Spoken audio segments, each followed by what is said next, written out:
everybody, and welcome back to another 31 Days of Indie Horror. I'm your host, Jonathan Moody, and I'm here with Lew Fraga.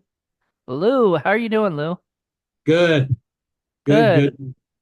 Lou's another filmmaker from my area, so I always love to support the indie peeps in my area, because sadly we don't have many, and the ones we do move to like LA or Atlanta or New York, so it's the ones we still have around here is amazing.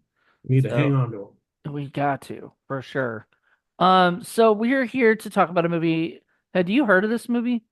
I had never heard of this until you sent me the link. Okay. So this is a movie called 100 Tears, and in the sort of gore hound library of stuff, people have talked about this movie for years. And then a little other movie called Terrifier kind of, became the bigger clown movie and stuff Yeah, and got way more attention and stuff. And I mean, it's not like it did it on purpose, I'm sure even Damien Leone probably knows what this, about this movie, that exists oh yeah. in the, clown. And there's other movies, there's Circus of the Dead, and there's a lot of killer clown. I mean, it, but I'm saying like more indie, I guess, so there's a lot of indie killer clown movies. And I wanted to do. I don't know if I'd done a clown movie yet for 31 Days of Indie Horror. I'm not afraid of clowns. My niece is terrified of them. I think generally clowns are funny, when they're not horror, in a horror film. They're generally funny. Yeah, depending on the setting, they can go both ways. Right. They can be Anyway, obnoxious and annoying too, but yes. it's sort of Yes. they're like the trolls of the circus world. And I don't mean like trolls like, a troll under the bridge, but I mean like internet troll kind of Oh thing. yeah. So anyway, 100 Tears is a film done by Marcus Cook, who it is so funny because he was on my show for 31 Days of NDR. He's like second guest we had. That And was then cool. I forgot he had directed this movie. And then when I picked it Back and in everything, '07. yeah, and I picked it and then started watching it and it's directed by Marcus Cook because I thought there was somebody else who directed it. I was like, oh my God. Wow. All right. And then I told him he wants me to send him a copy when it's out, so he can not, because he loves being on the show. He understands like, because he was with me reviewing a movie and we went into like a deep dive into a horror film, and stuff. So he gets it, And we're not here to bash movies, even if this like were the worst movie of all time. That's not our point. Our point Yeah. is to just well, first of all, show our love for the indie film stuff and Mhm. understand that sometimes it is difficult to make certain movies and certain projects. I thought this was a really good movie. Like, I really enjoyed it. What did you think? It was fun. I would love, since you know him, I'd love to get on a call with him and pick his brain about some of the things that they did, how they set it up, and get the stuff that they got. So I loved yeah, I would I'll send you his information. I'm sure he'd love that. He's it's funny because he's not he's got a lot more in common with Damien Leone than you would think because he's actually a special effects guy, oh, first. That's his normal cool. thing. And I met him at was it Texas Frightmare the first time. I don't think he knew who I was. Like even though like we had been friends on like MySpace at the time or so, or maybe even Hmm. Facebook. Oh, I'm not wow. sure That if was a way he ago, while yeah. ago. Yeah, I've been following his career for a while because in the indie community, like 2007 was the years I was doing a lot of my radio show stuff. So I was in the, following the indie film community and finding out about all these movies and um and whatnot. And so Marcus had met me at the airport because I don't think we had met at the thing. But when we were going home, we were both in the same airport and stuff. And I was like, oh my God, I know that guy. So I went up and got a picture with him and stuff, and I just don't think he recognized who I was, but he was very kind to take a picture with, somebody who was a fan. And that was after he had already done 100 Tears, so I wonder, I hadn't seen it until today, which is really a bummer because everybody talks about this movie. So this isn't a small indie film. This is a pretty and big and kind of cult inventive. one. Yeah. Yeah, it was very inventive.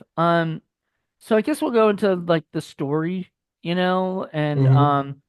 basically it's about this clown. Um, what was his name? He had a weird name. It started with a Gertie. G. Gertie. Knew it started with a G. Gertie Yeah. the clown, and uh, there was some backstory with him, but I guess we'll get into that later. But in the beginning, he's just killing people left and right. It's just a slaughterhouse at the I guess it's a hospital. A halfway house. Halfway house. That's right. They Yeah. say And halfway at house. first it felt like it was just going to be there's a crazy on the loose, he's killing, the end. Right. But it was very nice to have more than that. There was Hmm. a backstory that was developing. You're learning more. You're learning, oh, there's even, and spoilers? Do we do Yeah, we do spoilers? spoilers here. Okay, okay. And then, Because if you haven't seen it on Tubi, go see it on Tubi right now. okay, Turn it yes, go off. see it Go on see it. Tubi.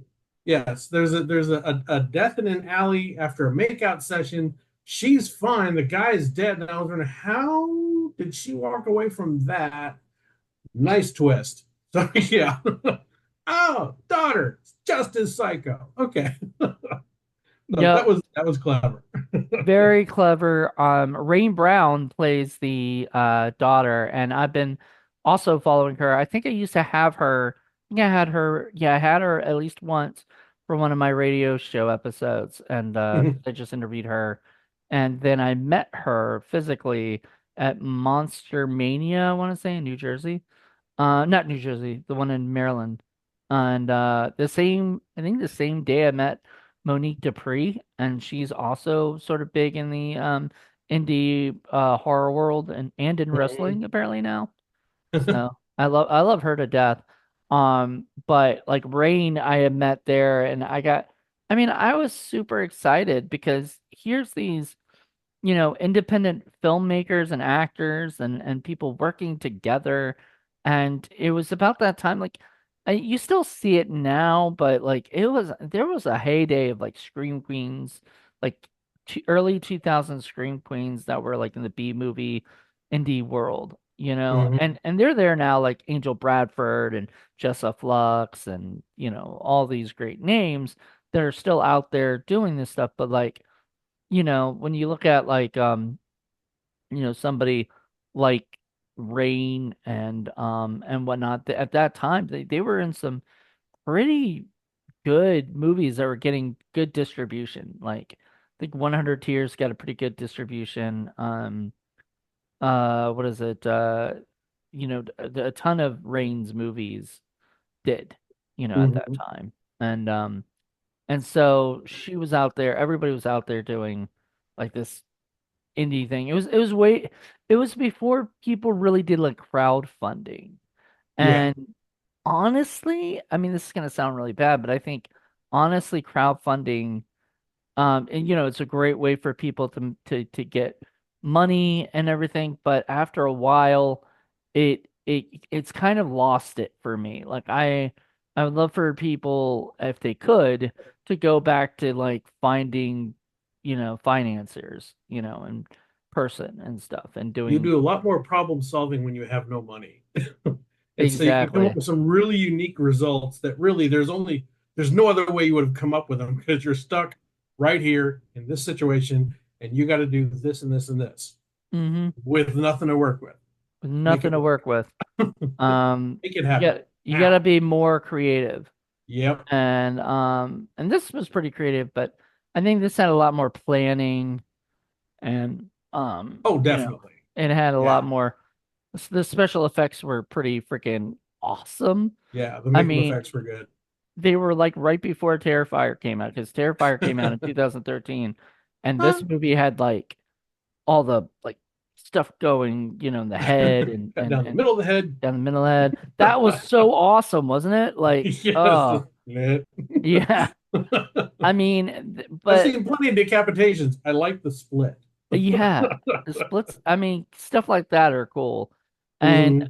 I like the scene. Like, there's a scene in the halfway house where I guess he's the cook or something, or whatever. Hmm. He starts battling the guy in the kitchen, and I Yeah. was like, you don't really see that much. Usually, the killer just kills, right? You don't see Yeah. him get into a fist fight, a literal fist fight, Yes. because they were punching each Actually gets other. in a scuffle.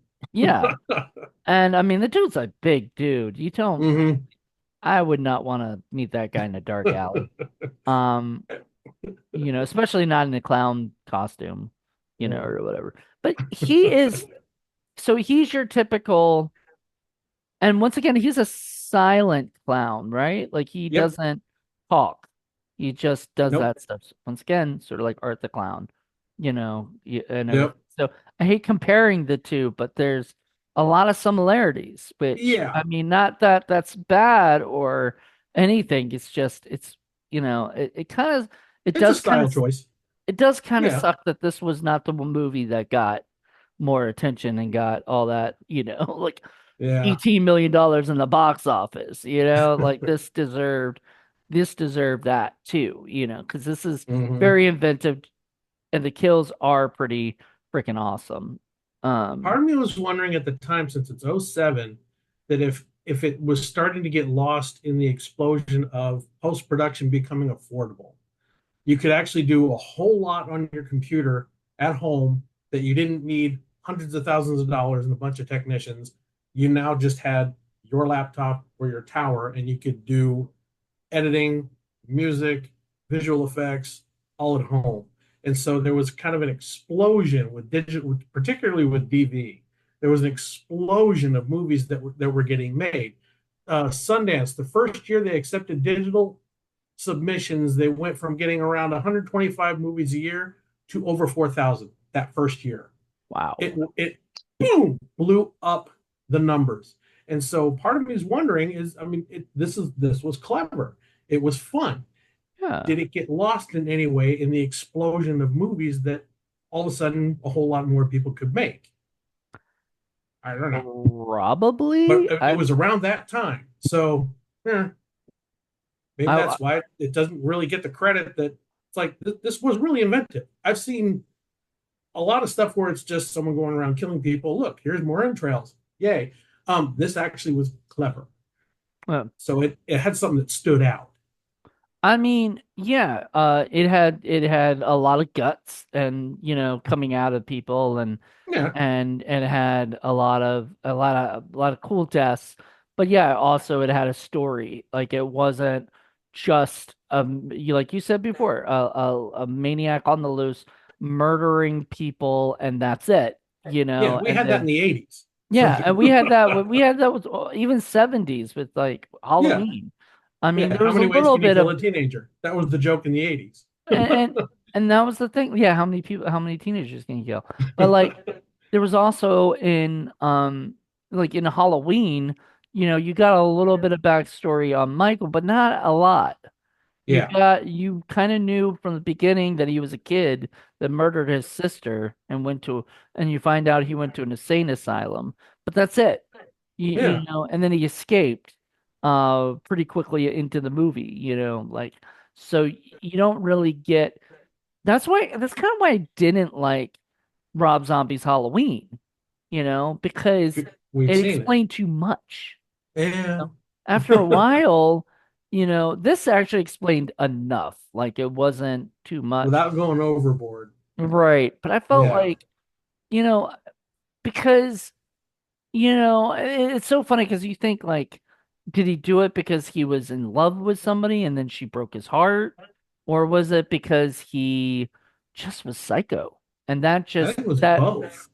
I think it was, yeah, I think it was both, but I think it was like the idea that he got his heart broken, and that was the catalyst that made him snap, Yeah. because Mentally he never unstable. killed anybody until then. Until Yeah. then, I think it was mentally unstable and then got his heart crushed. No, And now he's off. The rage just took over. see, that's. gotta let you know, people, just be careful who you break up with, because Yeah. if they are mentally unstable, what could happen?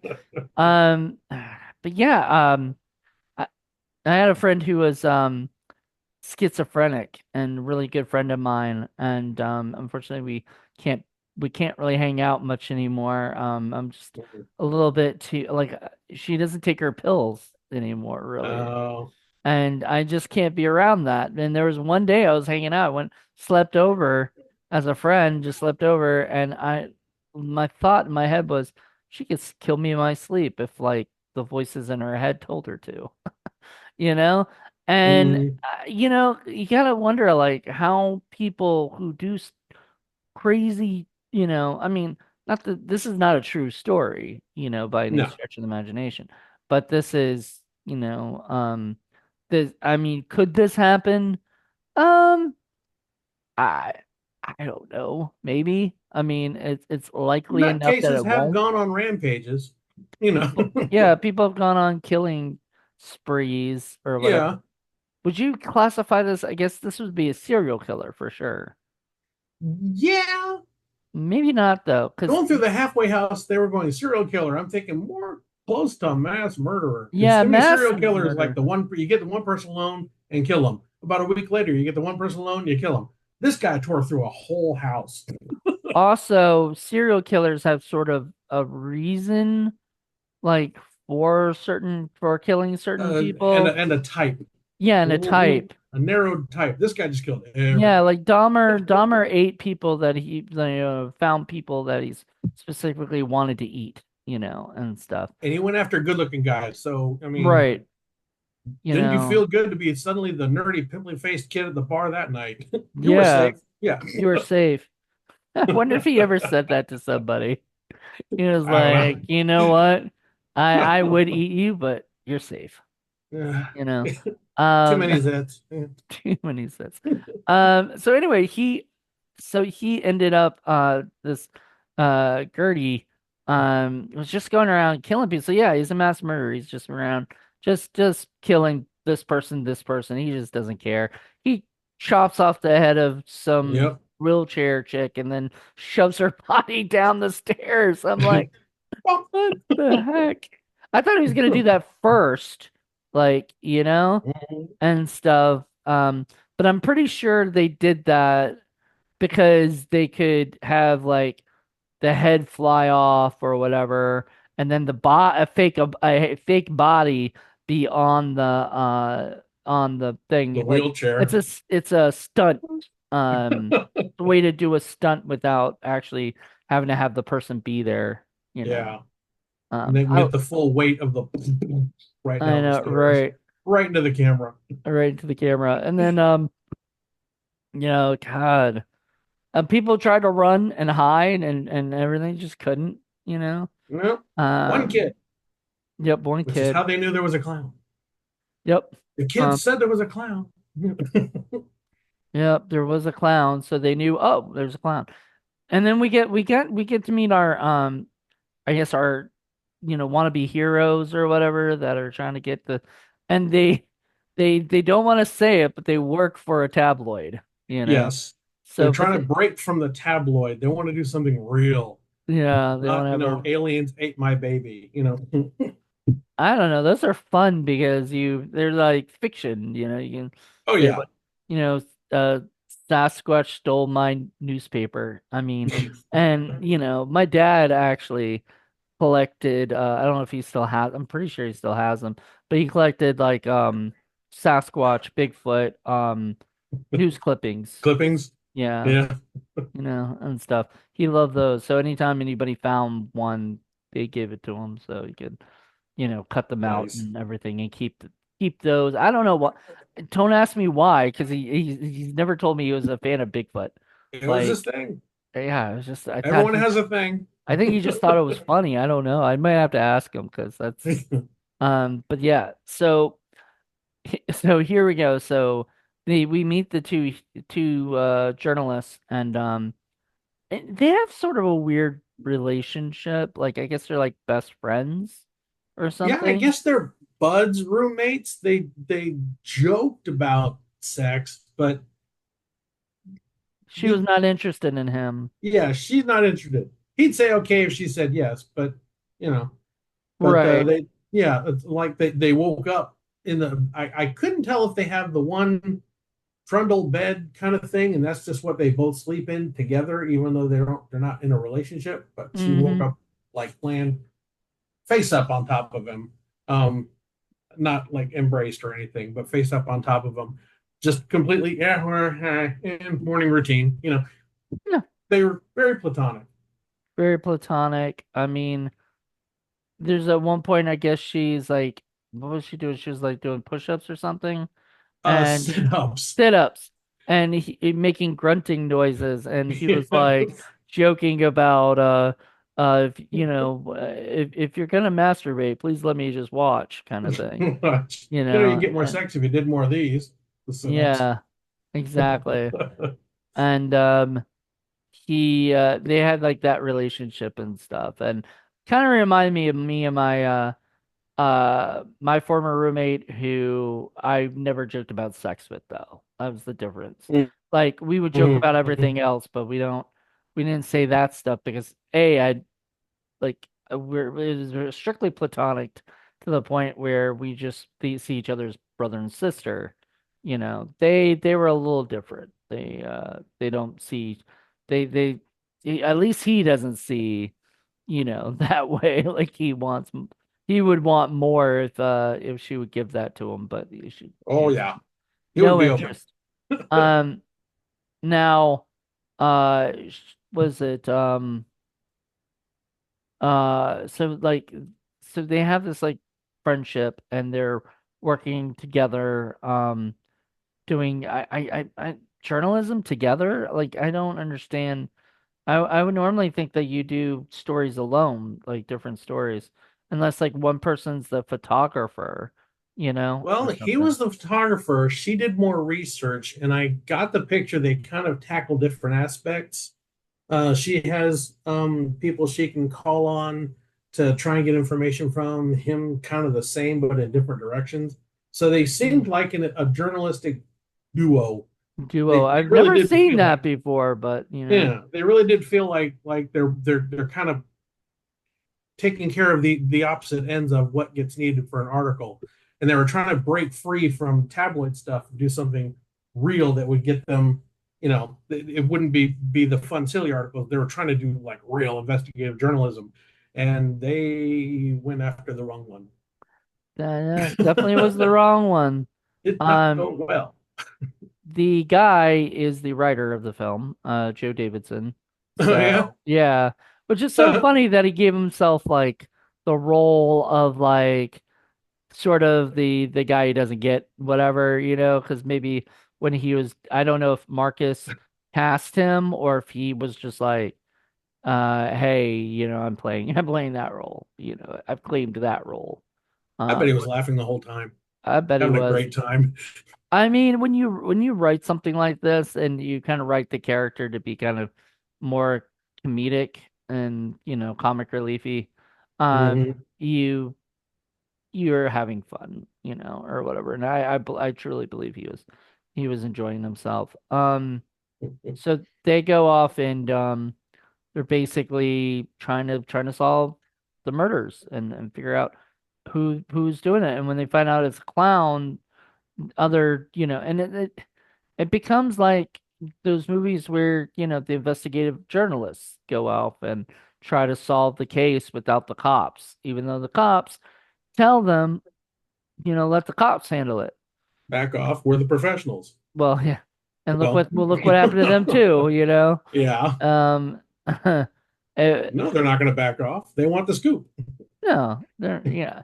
And that one guy had a crush on her too. So it's like everybody's after her, it seems. Yeah. Because that one guy is like, "Hey, would you like to go out sometime or whatever?" And she actually says yes.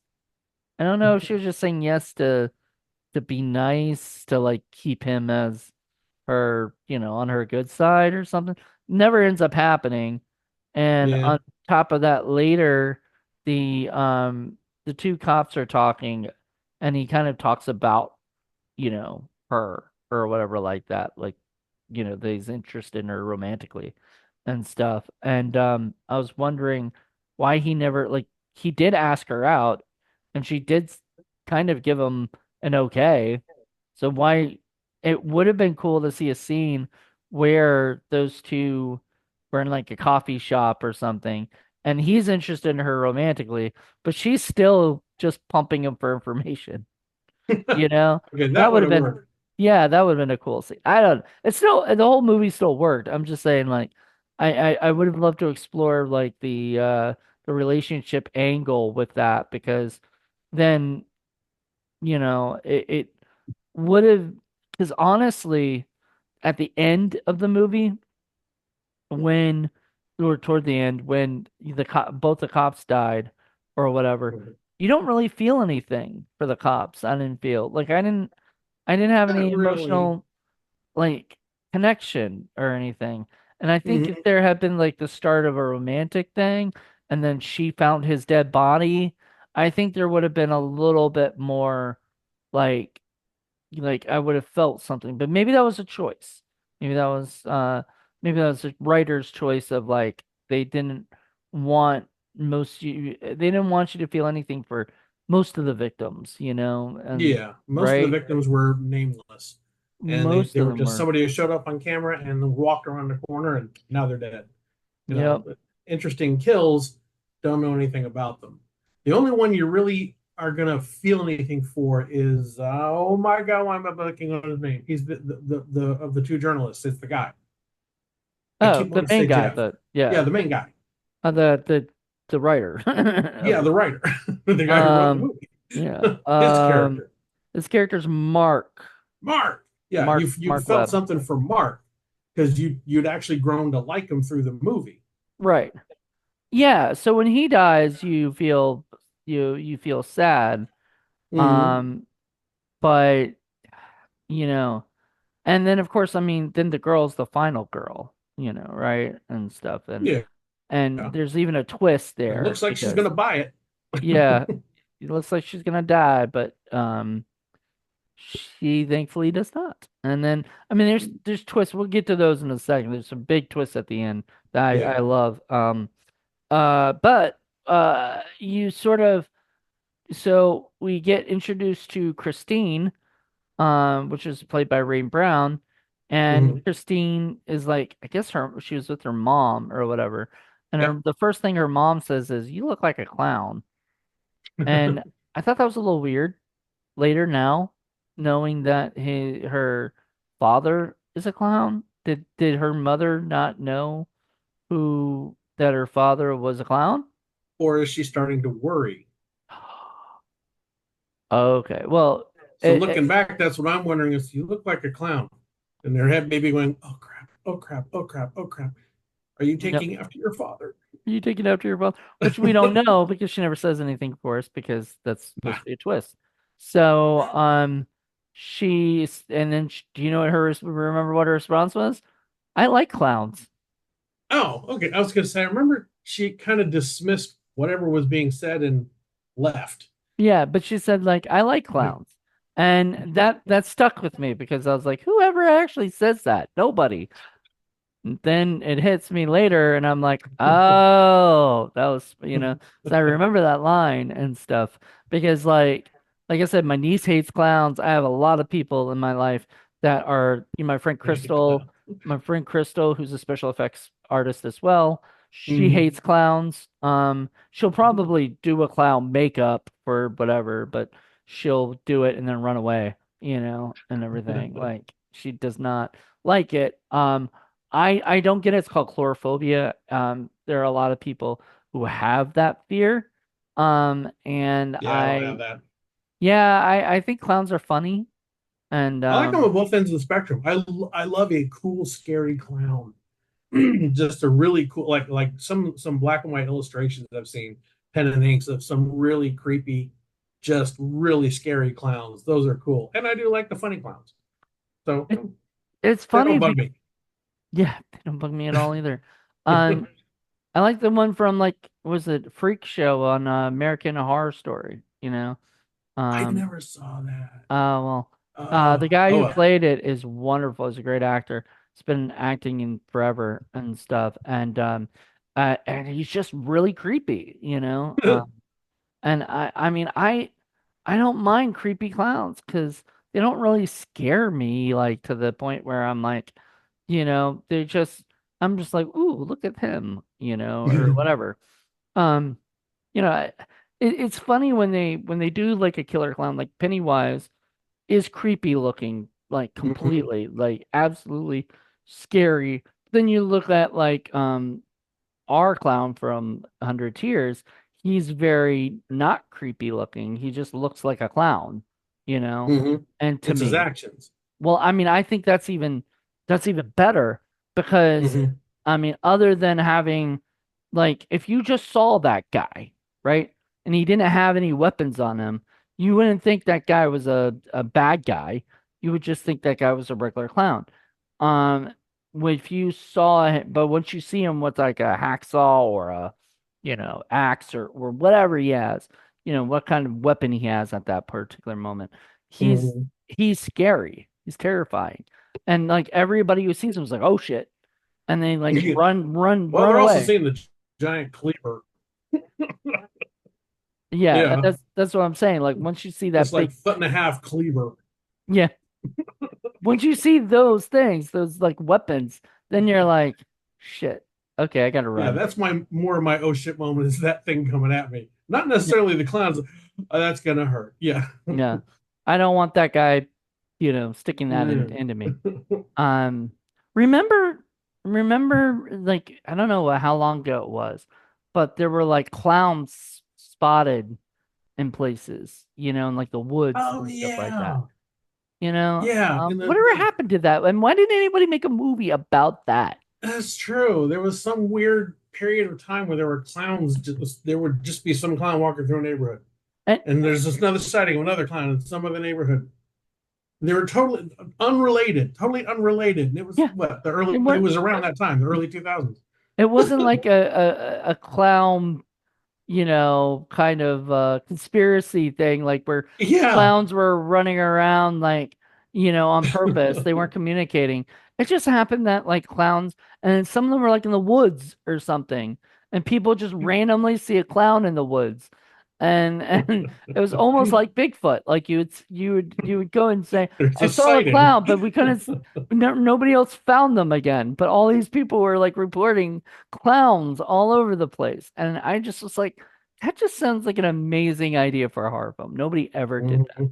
Mhm. Really Good to kind keep in mind, though. I Maybe mean, for future endeavors. maybe. Anybody out there? Now I'm thinking, yeah. Yeah, I'm hoping now somebody else will. I wouldn't make one just because like this movie and Terrifier or whatever. I don't have anything, at least right now, I don't have anything to say, that Mm, involves clowns, unless it was like a short or yeah. something. But like even then, I don't know. It's one of those things. So I would love for other people to do them, especially if they have some kind of thing, like there's Killer Clowns from Outer Space. There's, tons of I great, love that movie. yeah, that is fantastic. Goofy Um, horror. yeah, and fun, goofy horror. Hmm. Did they put that on 4K yet? I don't think they did. I don't know. Last time I I saw know it was on DVD. well, I've got the Blu-ray from Arrow, but I don't think Arrow's released a 4K of it yet. They Huh. might have. I don't know. If they have, I want that. I Chiodo want to Brothers. see it in the Yeah. best possible, light, even though it's cheesy and probably deserves not to be seen in the best light, Eh, they You shot it you on 35. Why not? yeah, Let's get a exactly. 4K transfer. By the way, to go back to like stories about people just seeing clowns, my friend Crystal had a incident where she was at her house, and I don't think she'd mind me telling this, but she was at her house and she was looking outside, and she saw a clown. I guess it was like a birthday clown who was like lost trying to find the house, and he's like walking down the path, and she sees him, and as she looks at him, he looks up at her. And she's already terrified of clowns, so she like freaked out and went downstairs, locked her door, right? you know.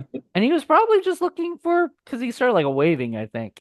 And so I think he was just looking for whatever part house he had to go to a party for. Whatever his job was. Yeah.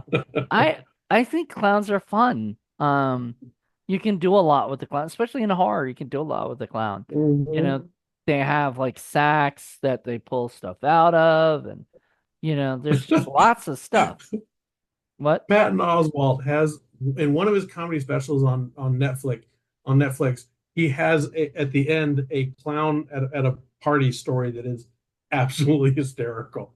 So go find that. You'll I get a gotta kick hear out of that. it. It's a That's good laugh. hilarious. Yeah. But I yeah, like you can do a whole lot with clowns. I love Patton Oswalt. So to go back to this movie, 100 Yeah. Tears. And so it's called 100 Tears, by the way, people, because it's the teardrop murders, and apparently Hmm. this person's done over 100 people that he's killed. I think like said over 160 something people, which I was like, then why is it called like why didn't they just say like it was up to like 98 and now it was gonna be 100, tears Yeah. that he was gonna collect or whatever, you know. But yeah, he was a teardrop murderer and stuff, Which which I could have thought been the title, Teardrop Murderer, but I guess I, 100 Tears sounds cooler. I guess. I mean, yeah, yours that one sounds more like a horror film. I wasn't Yeah. sure like when I heard 100 tears, I was like, is that like 100 people that somebody's killing or torturing and you get the tears, like what does this mean? Or does it even mean anything? You So sent me 100 tears, and the image that's on the ad for it is just the man and the woman looking concerned. I'm thinking, is this an indie horror movie or a drama? yeah. It looked like a drama. Is this a relationship drama? Oh no. Okay, never mind. Totally different. Nope. Nope, nope, it was not. I mean it didn't even have much drama. I mean, No, like any drama it had was a horror stake drama. they Um got right to it. They were more involved in getting it going, and there's a backstory getting the story going rather than emotion, mhm. for better or worse. It's just how he worked it. Yep. And there's a scene where I mean where they kind of start doing some more investigating. They find out about this I guess this circus, and everything. And they go Mhm. talk to this one guy, and that's where they are like, "Oh, we're journalists." And you're like, "Oh yeah, yeah. What paper do you work for?" And they say like the Midnight Star or something like that. And he was like, "Isn't that They the finally had to tabloids?" admit it. Yeah, which they did not seem to like enjoy saying because they knew like people won't take them seriously if they say it and stuff. Hmm. And apparently they picked the right person to tell that to because he was excited that they're doing it because out of all the people, the journalists that would come, these guys are the ones that are just more fun to read while he's on the bathroom or something, you know. That was kind of funny. Can't wait Um, till they write the story. yeah. Then he can sit on the Yeah, the bathroom old and guy at the read bar. read what uh what they had to say. But would it go into the Midnight Star? Because I mean that's supposed to be all fake, right? This is all Yeah, I got the picture. It wouldn't be something the Midnight Star would pay for. They were hoping right. to latch on to something big to get their names launched out there to big name paper here, publication there. And they got a better publication she did at the end, so we'll give Oh them yeah, that. But so they tell him, and he was like, "Sure, okay, well, it's like the guy you want to talk to is this guy, right?" So they go find the guy, and he's a dwarf. And what Drago, was his name? Drago.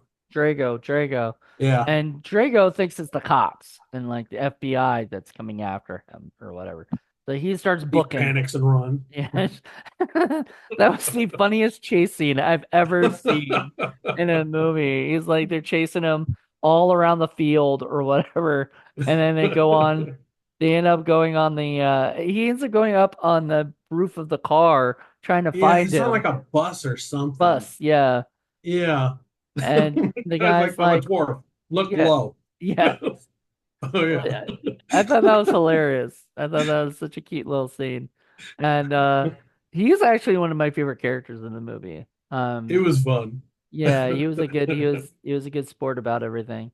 And I wonder how many times they had to run and, do that because as a director you got to force them to keep doing it and keep doing it and That's you know exhausting. yeah, it's not Shot fun to one thing run. where a guy had to run up a hill. We did it 7 or 8 times. He was dying by the last time we had to do it. Yeah. Ugh, So they're running all over the place. And I'm thinking to myself, how many times did they have to do this?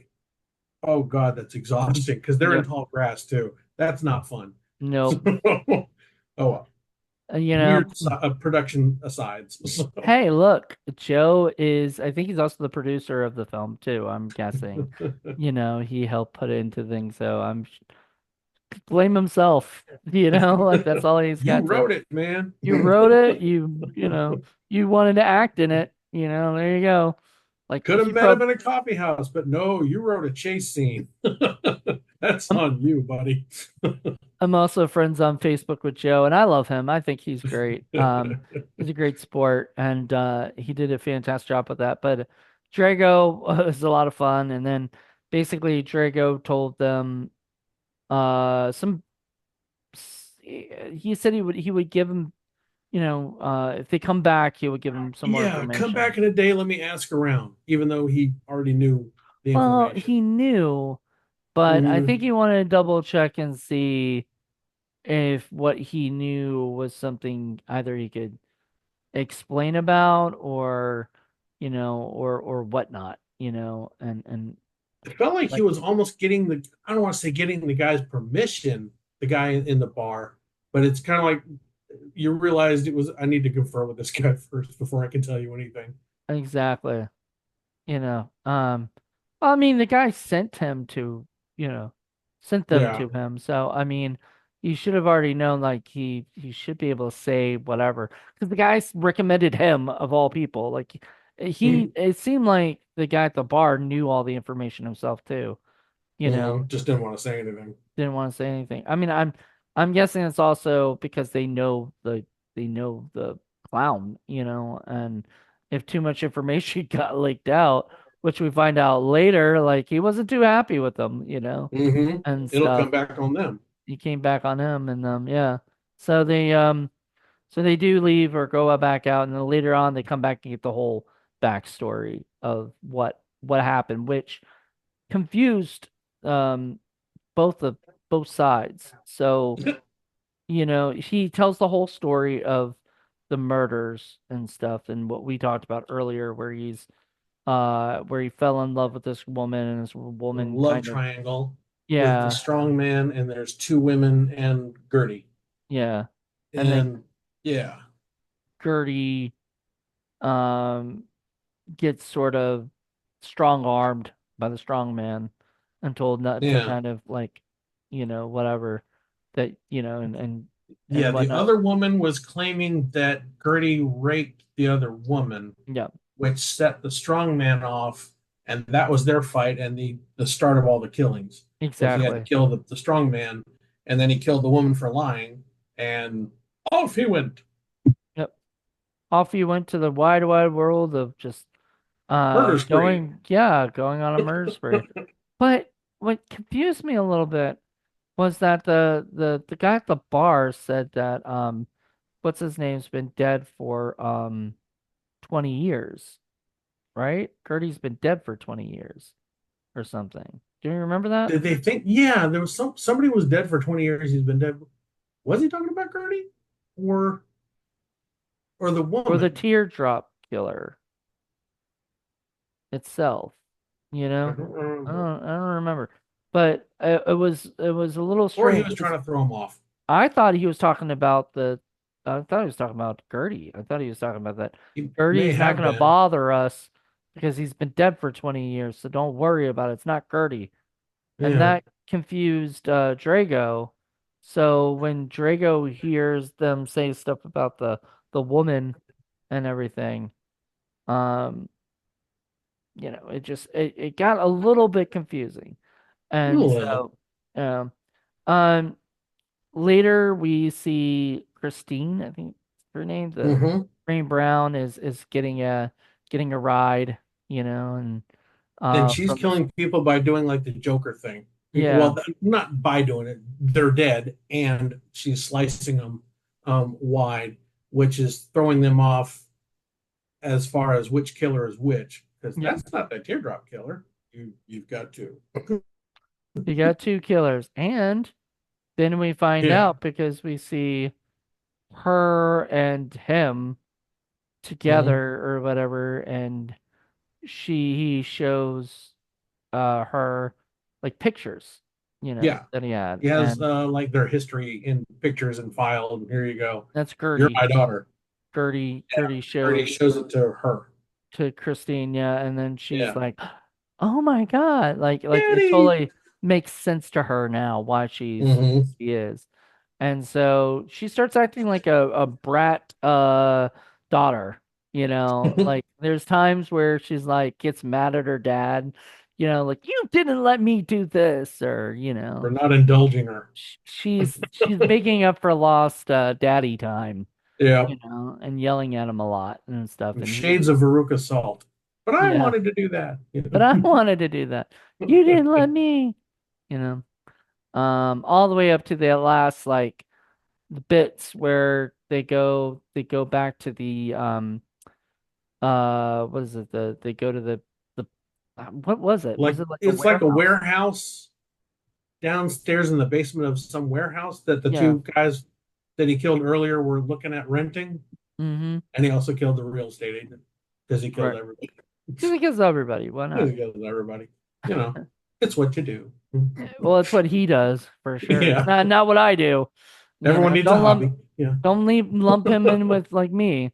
Uh, Um, so yeah, so Gertie and his daughter are murdering whoever, you know. Yeah. Uh, And it's like a rave showed up. right. And So on they had top of fun. yeah, and she's pretending to be like a victim. So she's like, Hmm. help me. And that's like where this whole picture is sort of like, and stuff. So Lure them in as bait. yeah, and then she attacks and she's like, "Get him, daddy!" And then she starts trying to kill people. She wants to kill people too. She doesn't want him just to have all the fun. And And he gives her a then, sledgehammer, yep, which she's very appreciative. as she should be. Oh, new toy. See, once again, he's making up for lost time. He's Yeah. giving her birthday presents that he never got a chance to give her because he was not been in her life for so long. No, but here's the Um, gift that keeps on giving. I know, giving murders.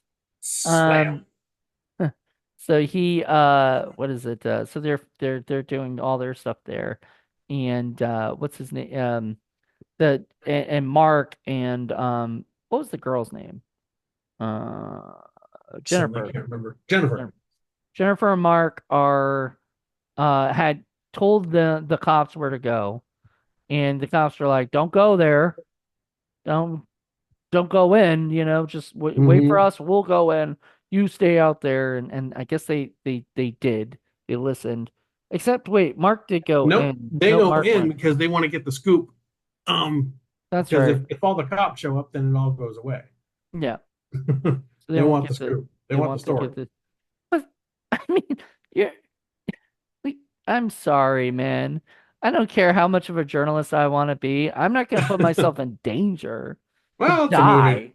die. Well, no, I mean, but I feel like there are probably people out there that would do this, that Hmm. just to get that scoop because you're going to get the one thing nobody else is going to be able to get. Problem Dead. is, you're probably, Yeah. yeah, you're probably not going to survive it, you know? So Me. ugh. Anyway, they both end up going in and whatnot, but, um, kind of everybody sort of separates, I guess, or whatever. And Yep. he kind of kills the one cop that likes Jennifer first, Hmm. and then he And the other kills. one is snooping around in another area, Yep. and he So finds him. each person kind of just one by one, just like most slashers, Then the sad one was Mark, because you didn't want him to die, you wanted him to live, but It was unfortunately. a nice misdirection going on also. When you thought he was going to turn on his daughter, he's got the gun, and you go to outside, somebody hears the gunshot.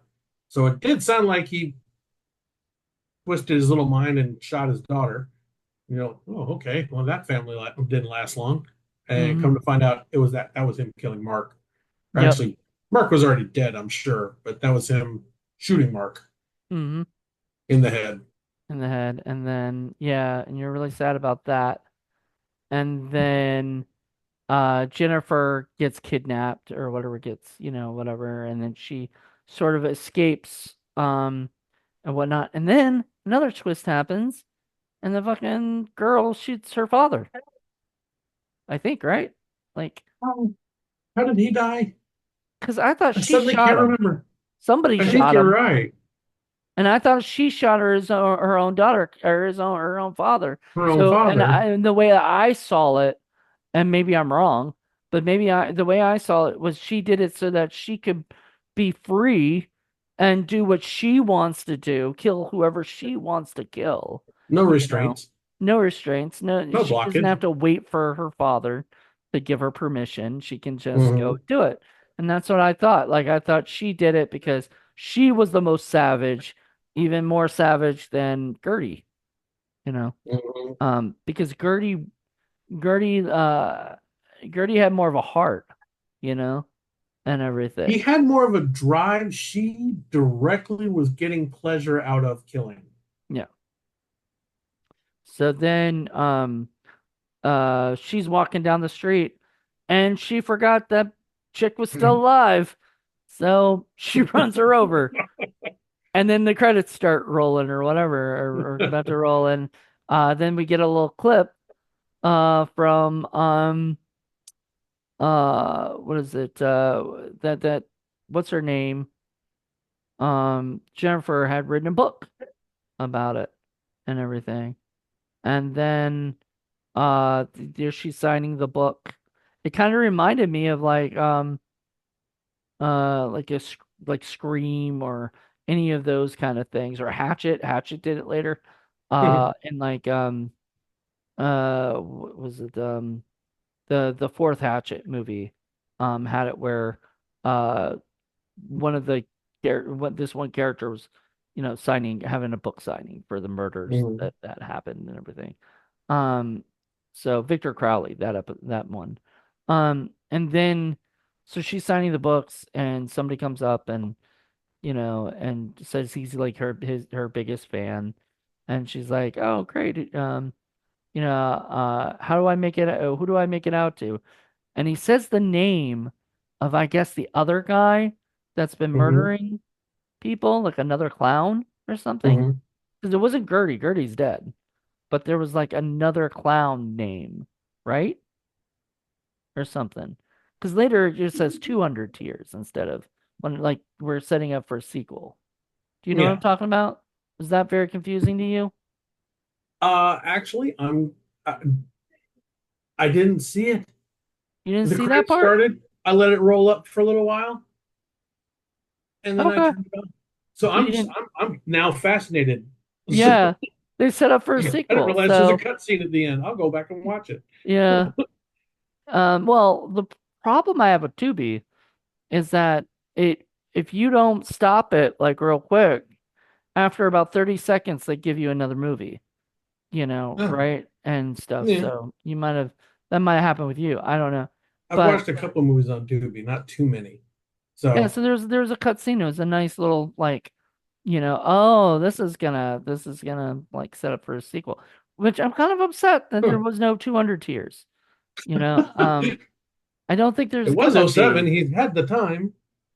I mean, that's what I'm saying. I don't think there's gonna be now because there hasn't been one. I think that they just, I mean, the way I always say it, I probably said it on 31 Days of Indie Horror like a bunch of times, but if you're gonna make a first movie, you know, most likely you're not gonna make a second one, a sequel, Mm. unless, and this is indie wise, unless there's two things. Uh, a company like Wild Eye might make you do have you do a sequel if it sells well enough, but like that's very random because like you know there are some movies that like Wild Eye will put out like Jurassic or what is it? Was it Jurassic? It's one of those Jurassic Shark, Hmm. that, and then they did a sequel to it, and then they did another sequel, right, and stuff like that because they were big hits and stuff. So then, um, and then some companies just they don't thrive on sequels. Now, other companies do. So you might be lucky, right? If your thing sells well enough that you'll get that distribution, kind of deal. Or you have to make three of them back to back already, you know. So you Well, shoot. he has given himself a hook to do it in the next couple of years. If it's supposed to, generally speaking, it was 20 years, something that happened 20 years ago. Now you're having this major deaths, death, deaths. Well, You're 2027, there's just 20 years. wow. So yeah, Marcus, if you want to make Get on it, Marcus. another movie, you and Joe write a 200 tiers. But by now it should be 500 tiers, Yeah, really. And then we should see all 500 people start dying. That would be awesome. Um, but yeah, got to So make up for lost time, one shot after another. just like the daughter. Just catching you up. Right. So yeah, so I mean more killer clown stuff, be a lot of fun. And the teardrop. I think it was because I think it explained sort of that whole bit that we were sort of kind of a little bit confused about, Mhm. because it showed that other person who apparently had been dead for 20 years, so or whatever. Because I don't think they said Gertie was dead for 20 years, but I think they said Yeah, it I tear. can't remember. You're right. It is kind of muddy as to who was dead for 20 years. But hey, they gave the 20-year gap. Hmm. You can use it again. Been Another 20 20 years. years. Another 20 years, Relaunch. all of a sudden there's more killings. And it would be the 20th anniversary of the first movie, so why not? Hmm. Right? Like, you re-release Right. the movie and then you put the new one out and people It are was gonna '07. and today is the days to kind of do it, especially Terrifier doing very well and all that stuff. People want killer clown movies, so I would totally be down for that. But yeah, other than that, like this was just a really fun movie. I mean, it was gory and disgusting, and I liked that. Like I Mhm. used to hate gore. I'm not gonna lie, I hated gore. I hated. I still to this day, this sounds terrible. I have not seen Hellraiser, and it's not because I don't want to now, Yeah. but back then when I was a kid, I walked in when my brother was watching it as, right? And I saw it and it creeped me out. And I said, I don't want to watch this ever again. Like, like I had sworn off Hellraiser, you know. And now as an adult, I'm like, none of the score like bothers me anymore. Mhm. It's not scary to me. It's because I live in the world of horror films. I see horror makeup all the time, and I'm more like interested in, ooh, how did they do that? Like the Yeah. splitting of the head. How did that happen? I'm more into that than I am into to being like, oh my God, that looks so real. You know. Now, Part of what works for Hellraiser is the creep factor. They did it, the stuff they did was more disturbing than it was gore. Does that make sense? yeah. Peeling back of skin, and this is how you wear it. And then, that kind of, it wasn't necessarily splitting a head open. This is how I enjoy just sitting around, is peeled apart skin. So that's I my mean, 10 yeah, second explanation. but that totally makes sense. Maybe another reason I didn't like it, I just didn't like people like pulling back their skin and seeing the insides of them or whatever. I just And they themselves enjoying it. yeah. Well, Oh, that might be cool, because I like people that enjoy shit, whatever they're doing. So good for those Cinnabites, or whatever. yes. Be your It, natural selves, your authentic selves. I feel like 7-Eleven or somebody could market like Hellraiser, Cinnabites, Cinnabites, Cinnabuns, With Um, little things sticking out of them, like yeah. Pinhead.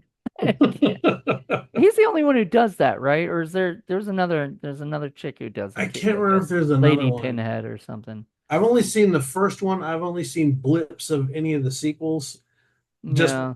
like behind the scenes stuff and some shots, just so I can see what some of the other Cenobites that they've come up with look like. And I cannot remember if anybody else has pins. That Pins in was your probably eyes. just his one big thing, Pinhead. Yeah, I mean, come on. He's Pinhead. I don't think he was actually called Pinhead in the movie, was he? I don't think so. I think it's just what everyone called him because what else are you going to call him? Exactly. Like just like nobody ever called Ghostface Ghostface.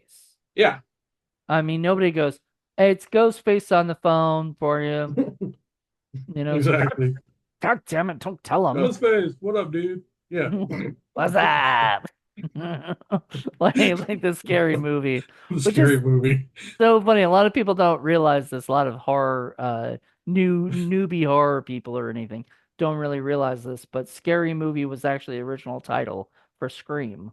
You know, did you know That's that? funny.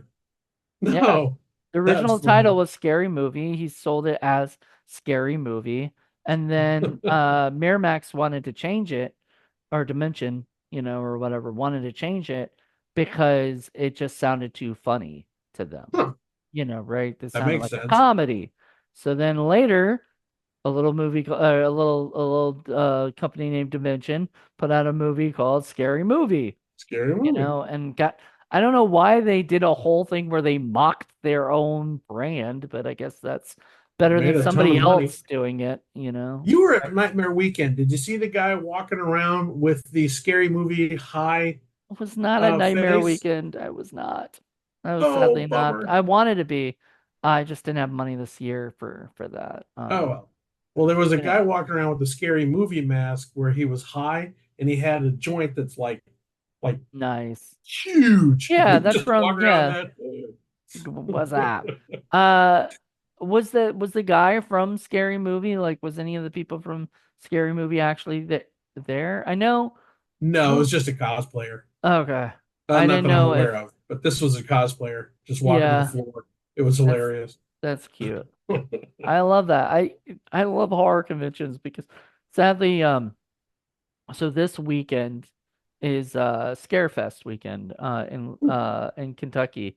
And unfortunately, I went a couple years ago and loved it. It was like one of my favorite conventions. 'Cause I have just so many friends there. hmm And I got to meet Lloyd Kaufman and got to meet the Greasy Strangler, and all these other people. And I just love Kaufman's book. oh, I which have one? that. Which one? Uh, Because he's it, written a few. oh, it's written. Okay, I can't remember the name of it. Make your own He damn talks movie. about And there's make that's. your I own think that's it. because there's make your own damn movie, and Make your own damn before movie. then, before he did that, he had done one called All I Know About Filmmaking I Learned from the Toxic Avenger.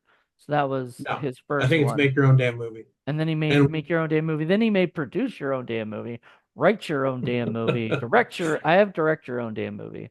I need Write Your Own Damn Movie. I think they put that out. Uh, I should have got him to sign my Make Your Own Damn Movie book, but I don't know if it's here or it's at the studio. It might be in the studio that I have. It is the movie that got me into indie horror films. So it's the book. It's the book that got me into indie horror films. So that book introduced me to a shitload of indie filmmakers who I had never heard of, and I became friends with a few of them. So Chris Seaver is one of them, and that was back in the day where, they wrote his website. So I went to his website and then you could email people. And so I emailed him and I said, "Hey, I'm a, I'm hopefully going to be a fan. I'm going to check out some of your work, all this stuff. And then Chris Seaver, like this is back in the day, like 2004, I want to say. But Hmm. he sent me an AIM message. You remember AOL Instant Messenger? Oh yeah. He sent me an AIM like friend request thing, like whatever, sent me the thing. And I was like, who is this person?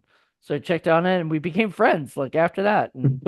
And since then we've met a couple times and I've had him on my radio shows and I've reviewed his movies like all over the place and but it was because of that book. That book was a if you haven't read Make Your Own Damn Movie, I would definitely suggest, going on Amazon or eBay and buying a copy.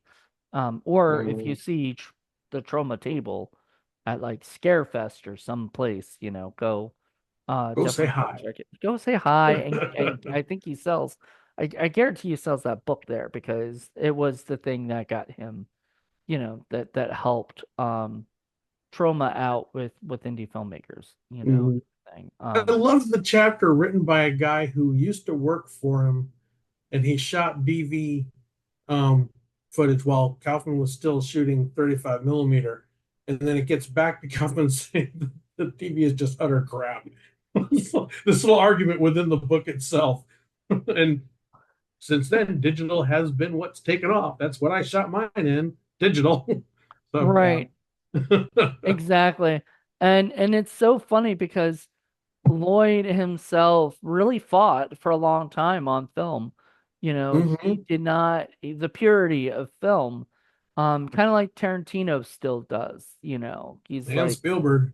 yeah, well, Spielberg can do it. Like Spielberg and Tarantino basically have the floor to do whatever they want, you know. Mhm. I remember watching like a Project Greenlight episode, and the guy fought so hard for film. Like he won because he went to Ben Affleck and Matt Damon and like went over the line producer's head. But I was getting furious because look, the director's in charge.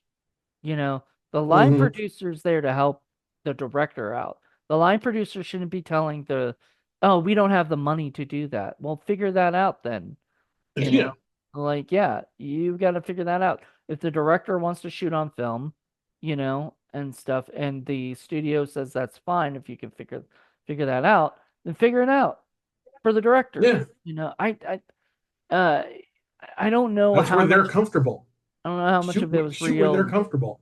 I Yeah. don't know how much of it was real or how much was over dramatized, like an editing to make Yeah. people sound worse than they are or whatever. But that that line producer did not come off great, and everything. And I was not. But line producers get the worst rep because, I mean, they have to control the money, right? So they're gonna Yeah. have to be a little bit assholeish, but whatever. There are many times they have to put their foot down. They have to, but like that person Yeah. died. I'm sorry. If he wanted to shoot in film, and I mean that was a big deal to him, because he went to the point where he went to two different times to go and see what uh the film, like, different, like the difference between film and video and everything. And Hmm. he even said to, like, on the first time, can you do this and this and this? And the lady that when he was saying that to was like, I have no idea what you're talking about, but it's a film, I don't remember the exact thing he said. Um, but it was very like he knew about film, like, and that was his baby thing, like doing it like that. So I Yeah. if that were the case, if I were a line producer and the guy really fought for, and I tried to convince him, but he just wouldn't let go, I'd be like, all right, let's figure this out, and you would go to Ben and Matt and say, what can we do, or whatever, because Yeah. those guys are executive producers. They're in charge of, that. Yeah. So During the Project Greenlight, that time period, I remember a whole lot of back and forth of the numbers. of shooting on film versus digital, and they had their camps, but in the end, as they're saying, film's more expensive because it costs more, and then you got to pay to develop it, and then pay to print it, and then. But somebody pointed out with digital, you didn't really have the infrastructure we do now. That they had to be able to hold it, contain it, manipulate it in a computer, and bring it back out. And there was a whole lot of resources that cost a whole lot. It totally made up for the same amount of money. So arguing, oh no, no, we can't shoot it on film. Yeah, you could have. At the time, it cost the same as shooting digital. Yeah, So they could have. they could have, but I mean, it is a pain in the ass because you shoot film, you can't see what, you know what I mean? You can't see You what got to trust your DP. you gotta trust that you got what you think you got. And what if you I didn't? miss shooting film. It was fun, but man, I love digital. I gotta admit, I I'm love glad. digital. I'm kind of glad.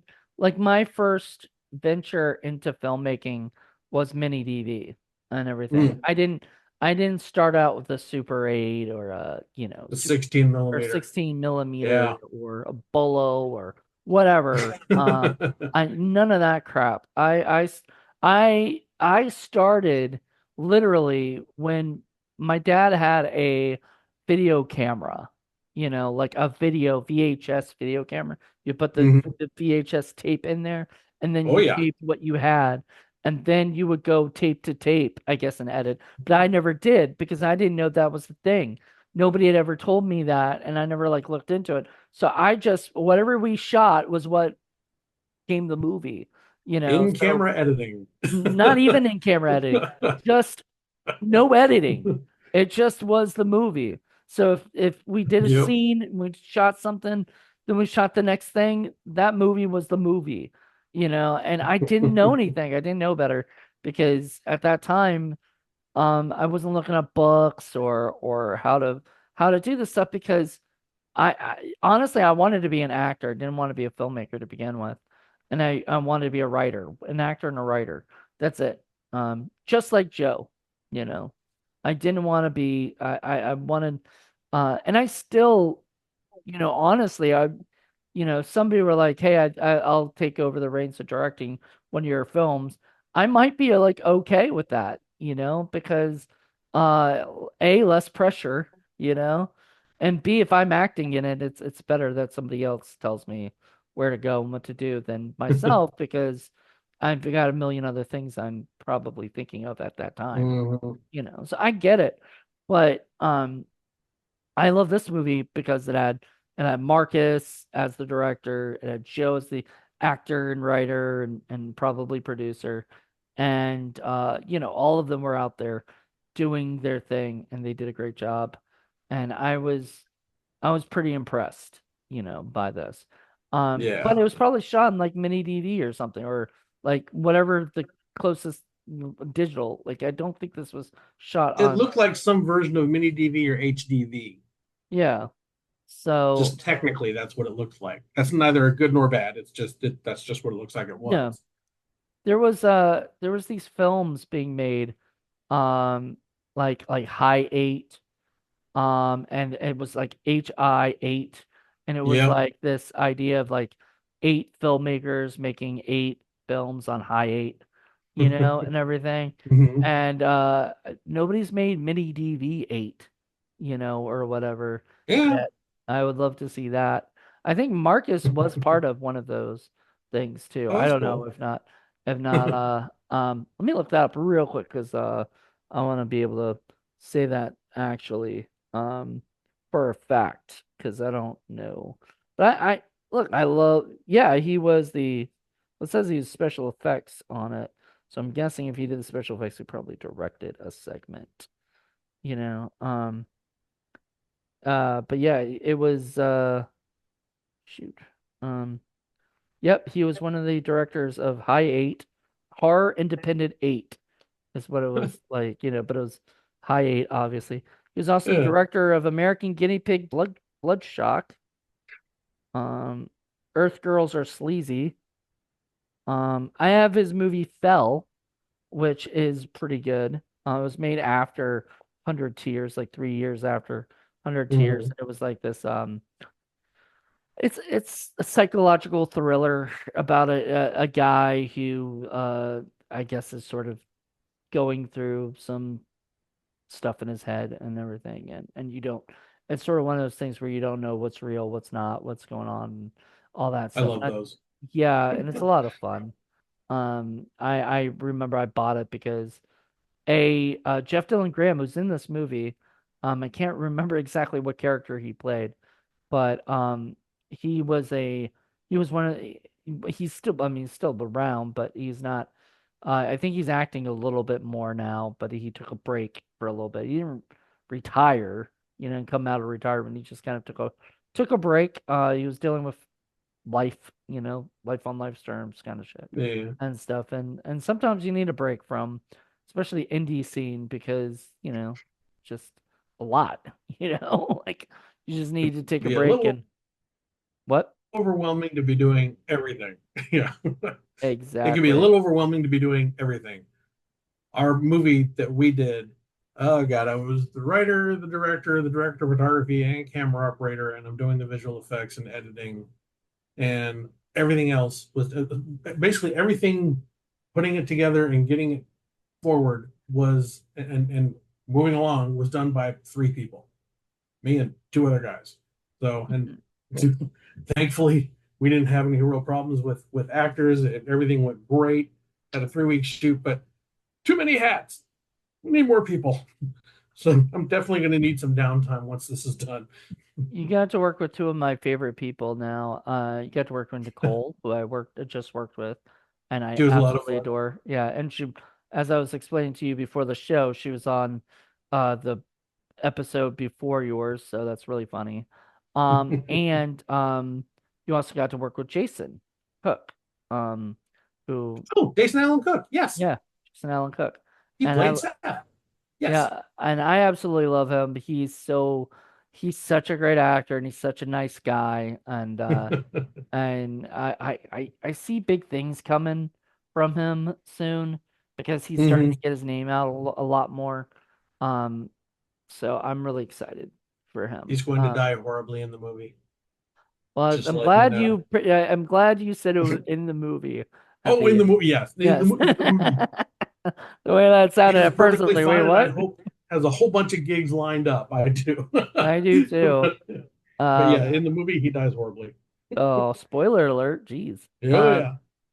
But yeah, I'm so excited, and I can't wait. Like there's so many great things happening right now in the indie world, and I feel like people we definitely, because of, and you were talking about this earlier, that the, you know, things changed in the independent film world in about like the mid early 2000s or whatever, like the early Yeah. 2000s, like things, people started to, I mean, because for the long time, even if you shot a movie on something or whatever, they would get picked up by like Lionsgate and they would pay you for your film. Hmm.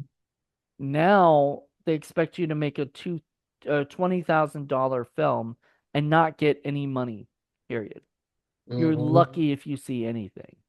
Home And video used to save every budget. It's yeah, just doesn't exist anymore.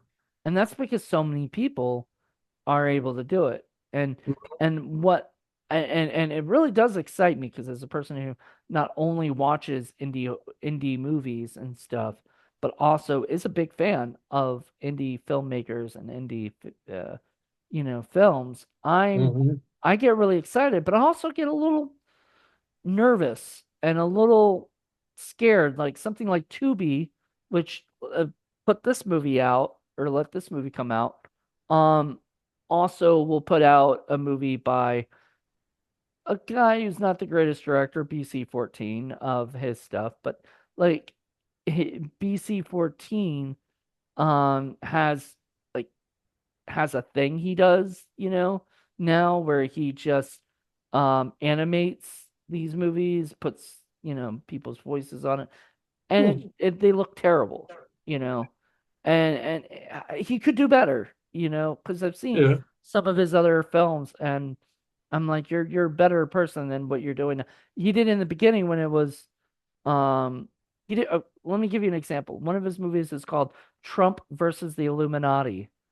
And he found, I guess, uh a video game character thing that looked like Trump, and then had somebody do a bad Trump impression, and then sort of threw different things together to make it look like a story, but there Huh. was no real story. And it's like Trump in space dealing with the Illuminati. It was so silly. And that, and we've covered those on our like quick review Thursday movies because can't talk a whole hour about that. They're just so utterly stupid. Um, but um, they're just pretty bad, you know. They're That's not too very bad. good. Yeah, I mean it sucks, but in the same sense, I'm just glad. I'm glad people are out there just still making movies. Because it could Hmm. be worse. It could be that nobody makes a damn thing, and everything because of this. I like the democratization of it with all the equipment that used to cost hundreds of thousands of dollars that you can walk into a store and just buy. And the sensors, you're going to have a whole bunch of people. Oh no, this is better. This is better. This color sign. So at the end of the day, when you are done, if you even half know what you're doing, any of these cameras will give you a good image. That's taken care of. There's a whole host of great audio recorders that cost a couple $100 or less. That's taken care of. Lighting is so much cheaper now. That I mean, and there's all kinds of DIY versions of lighting that you can do that make Hmm. things look great. That's so it it's all within grasp of anybody who simply picks a camera up and just starts shooting. So that's really the important part is do it. You don't have to talk about doing it anymore. You can actually go out and do it. So if you Hmm. have an idea for a movie, get on it. Yeah, I remember because like I said, like in the beginning of my radio show stuff that I did back in 2006. I Mm, was out looking for indie films. I was scouring the internet. I was looking up movies. I found there were people that would promote their films and then they would show, and they still do this, but they would show off their website and I would be like, ooh, that looks good. And then it might be like $30, but I'm like, you're not going to find this anywhere else. It's worth 30 mm, bucks. So I go and buy it. And there was one movie I showed my buddy Paul. He's my like co-host for Indie Film Cafe, but we did what was it for? Was it for Patreon only, or it maybe it was quick review. It might have been quick review Thursday. But we did yeah, it was quick review Thursday because we couldn't there I knew there wasn't I mean actually we could have talked for an hour on it. There's a movie called Penrose, and it was wonderful to go down, like go back down that thing because you can't find that movie anywhere, you know? Like that movie's gone. I can't even find the people who made it, and stuff. Like I wanted to find the people who made it and find out if they put like a Blu-ray copy or if it's going to go online somewhere so we can promote it. Nope, I can't even find them. It huh, was wonderful. I don't even know where I found it. I think I found it on a website that like on a message board or something, and somebody was promoting their movie, and I was like, "Ooh, that's an indie film." Like, I love that. Like, I love owning movies that people nobody else might even have heard of, and stuff, and then yeah, going on my shows and talking about it because those to me are awesome. Like that's a lot of fun. So. yeah, Yeah, and this movie, once again, getting this movie out there is great because so many people know Terrifier, but not everybody knows 100 Tears. So hopefully, if you really do like the Terrifier series, I do recommend this one, as to something to watch. Hopefully you've already seen it if you've listened to our review, because we did spoil the fuck out of it. But yeah. who knows? Um Anywho, thank you so much, Lou. This was Thank awesome. I really, you. This is Appreciate having fine. you on here. Everybody else, I have, I don't know how many more days, like five more days, 4 more days, something like that, maybe of doing this, and then it'll be done. So, Ta-da!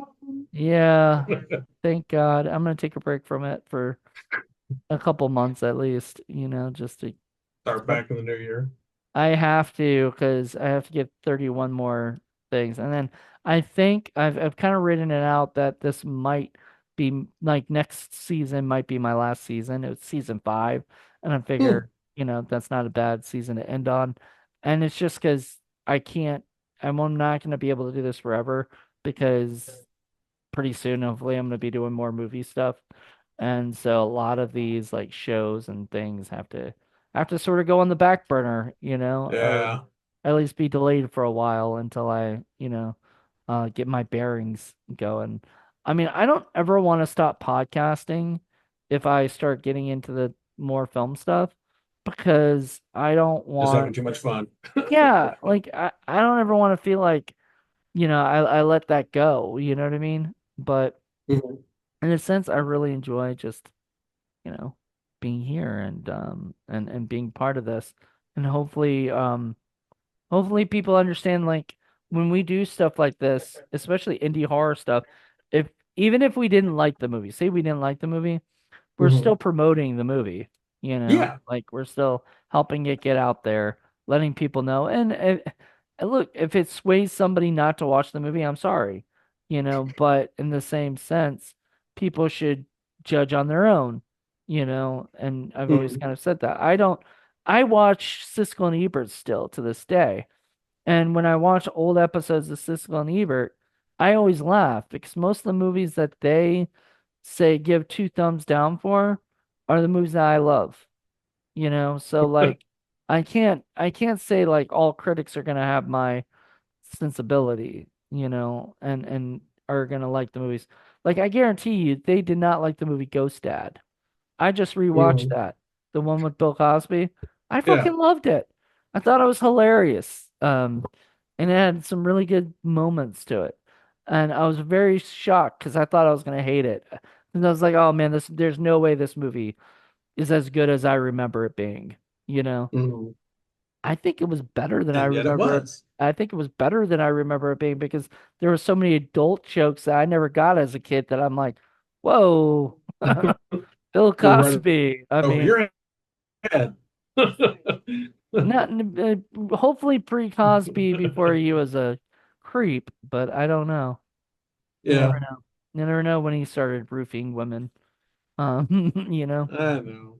it He happened. was still funny at the time. He was still, I mean, because you don't know that side of people. Like, say if Jeffrey Dahmer Mhm. had been a comedian, you know, and then you find out later, oh, he's a comedian that ate people, you know, would you have said, oh man, he's not funny anymore? No. Mhm. Like if Matt Rife ate people, not saying he does, not throwing that out there, but Don't saying start like, that. what if you were doing that stuff?